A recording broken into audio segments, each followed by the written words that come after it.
The Senior Bowl. Dave was there. He'll give you all the takeaways from all the days at the Senior Bowl right now on FFT Express. Welcome back. And welcome back, Dave. How was your trip? I did not miss that whisper. The trip was great. Met with a bunch of old friends, made some new friends, and watched a lot of practice. And for a football junkie like myself, I really don't get the chance to watch practice very much. And all my friends that are beat reporters make fun of me for it. They're like, "Oh, you love practice? This is the most boring stuff in the world." Well, the beat reporters watch practice every day, and I'm sure it gets totally monotonous. But for me, getting the chance to watch practice, it's exciting for me. But you don't want to make too many judgments off of it because it is practice. Sure. All right, so we just did a 50-minute show with Chris Trapasso breaking down a whole bunch of prospects. We're going to try to focus on ones that we didn't talk about on that show, and I think we should start with quarterback Jalen Milroe out of Alabama. What did you see from him? Oh, I was so interested in seeing how he would do, and he really had a rough week.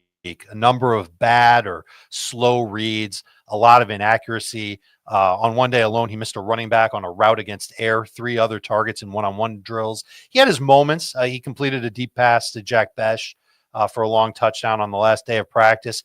And we know what he's capable of doing as a runner, but he's a dual threat passer who's got ways to go to be a better thrower and a better processor. One of the things that I learned from one of my old friends this week while having a conversation with them is that quarterback processing is the golden thing that NFL teams really like to look for from their quarterback. If they can't get an idea of what they're looking at on the field, they're going to make bad decisions. And think about a lot of the quarterbacks that struggled through the years of us playing fantasy, watching these guys play. A lot of it comes from processing. They don't know exactly what they're seeing when they're looking downfield, and that's something that Milroe has struggled with for a while.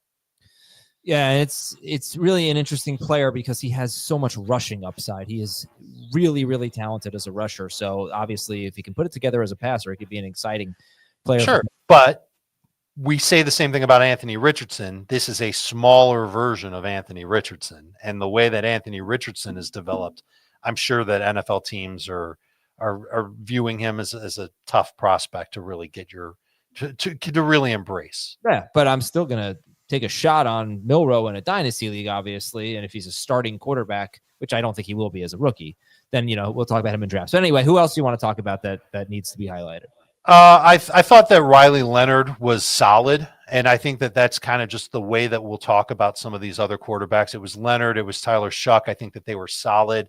I think that they can be backup quarterbacks. There were guys at last year's Senior Bowl, I didn't think they could even be backup quarterbacks in this league. Some of them were, others were basically number 3 quarterbacks for their teams. But I thought Leonard was okay. But should be someone who just begins his career as a backup. I know he played in the national championship. And that was basically the consensus of the week, was that there just wasn't a lot there at quarterback. Gabriel was accurate, but short. Jackson Dart was good. Just because this is the Express show, why don't we forget about the stinking quarterbacks and get to...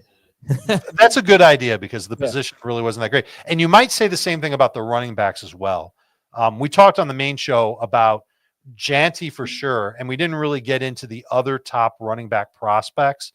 I don't think there's a top 5 running back prospect that was at the Senior Bowl. There were some guys who were good. You talked about Tuten from West Virginia. He definitely had a solid week. I thought Devin Neal had a really good week. I thought Trevor Etienne was probably just the best overall running back in the class, but there wasn't really one guy that I thought could come into the NFL and be a bona fide starter right away. Okay. If there was a running back, and maybe 2 running backs that could earn that role and eventually be a lead running back for a team, I think Devin Neal could be one, and I think Tuten from West Virginia would be the other. Virginia Tech. I'm sorry. Yeah. All right. So we'll take a break. We'll talk about wide receivers and the tight end class, which I know Elijah Arroyo was a big standout, and we could have certainly multiple, at least 2 tight ends taken in the first round in this draft. Not those guys were at the Senior Bowl. But anyway, we'll be right back on FFT Express. Welcome back. Oh, Dave just hates the whisper thing. I don't know why. It's under my skin. Yeah, I don't either, but it's going to keep happening. So let's talk about receivers. What'd you see there? We talked about Jack Besh on the main show. I'm not going to rehash it. Go back and listen to that. He had the best week of all the receivers that were there. An interesting pick for another receiver that had a really great week was Tez Johnson from Oregon. dude caught everything, and he was used in a number of different ways. Just an absolute stock up receiver. The problem is he's leaner than Xavier Worthy and Tank Dell. So we're talking about a wide receiver who's under 160 pounds, but still plenty fast. Height is okay. Hands were great. A team's really going to have to just understand that when they use Tez Johnson, this is the Oregon wide receiver, he's not going to have a lot of size to him. And that probably limits his ceiling in fantasy unless he gets into a position with a team like Tyler Lockett, where he's just used so much and gets so much volume and is used in a way where he knows to protect himself, like Tyler Lockett has done through the years. Yeah, you could potentially have a nice career doing that, and is somebody who could have a couple 1,000-yard seasons if he ends up going to the right place. Okay, and is that it for wide receiver? You want to move on? No, honestly, there are a lot of wide receivers that we could talk about who I think can be good contributors at the NFL level. Jalen Royals from Utah State was one of the guys whose film I got to really break down before the Senior Bowl, and he just cemented that at the Senior Bowl. Quickness is his best trait.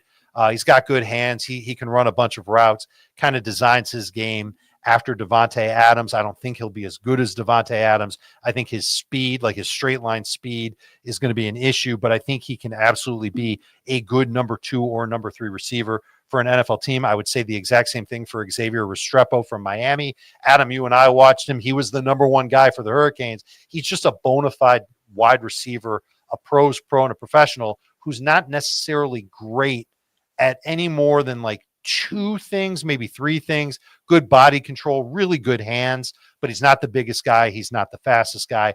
I thought Arian Smith from Georgia moved really well, like good smooth speed, good deep speed. But the issue for a lot of Georgia wide receivers were their hands. And he had 3 drops on one day of practice, and he had drops every day of practice. Good guy, very good at college football 2025, but not somebody who I think can go and be a number 1 wide receiver for their teams. We talked about the Iowa State guys, maybe more of a mention on our main show, but Jaden Higgins, big size. So maybe he's like a watered down version of Tetaroa McMillan, but somebody who can win those contested catches. And then somebody who's like a shorter, stouter wide receiver in Jalen Noel. He moved very well. And those are both Iowa State wide receivers.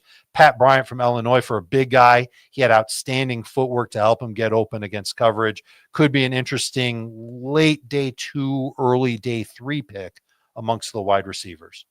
Did you see any tight ends that you think could have a top 12 fantasy tight end season as rookies? I saw 2 of them, and one was Elijah Arroyo from Miami, who really, his best day of practice was the first day, but he was good all 3 days and, made plays and all that stuff and got open in a number of different ways.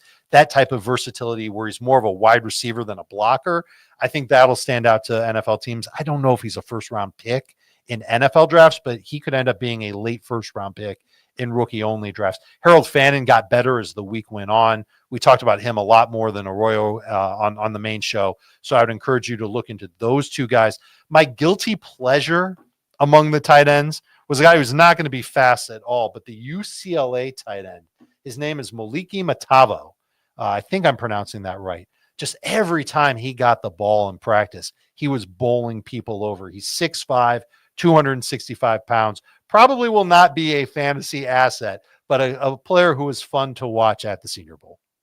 All right. Jaquan in our chat says, talk about Cam Skabo. He did not participate in the Senior Bowl. He was scheduled to be there and then did not go to the Senior Bowl. So the only thing I can tell you, because I haven't watched film on him, I don't want to speak out of school on him. So you can talk about him. My son's in love with him. He's watched enough of him to believe that he's going to be a great NFL running back. What do you think? He's a monster. He looks like a fullback, but he had great avoided tackle rate. I watched some of the film, and what I noticed was he didn't bounce outside much. He basically everything was in between the tackles. I don't know if he's got the speed to get around the edge. I will find out. I'm not saying he doesn't. In the Big 12 championship game, he ran 16 times for 170 yards and 2 touchdowns.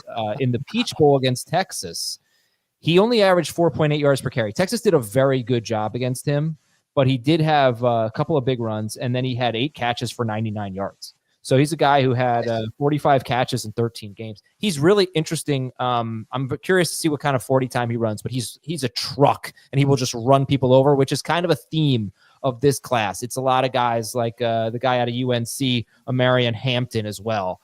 Yes. The ball enough, and he'll break a big one because he's just going to be so physical and run you over. But Skabo is really fun and very confident. Said he's the best running back in the country when obviously he isn't. But he'll be an interesting one, and maybe an every down back. 293 carries and 45 catches this year. Okay, that's it for the FFT Express. Oh, I just wanted to say this about Marion Hampton, by the way. Really good in pass protection. So that's going to help him stay on the field even as a rookie, I think. My early impression. Thanks for watching, everybody. We'll talk to you Wednesday on FFT.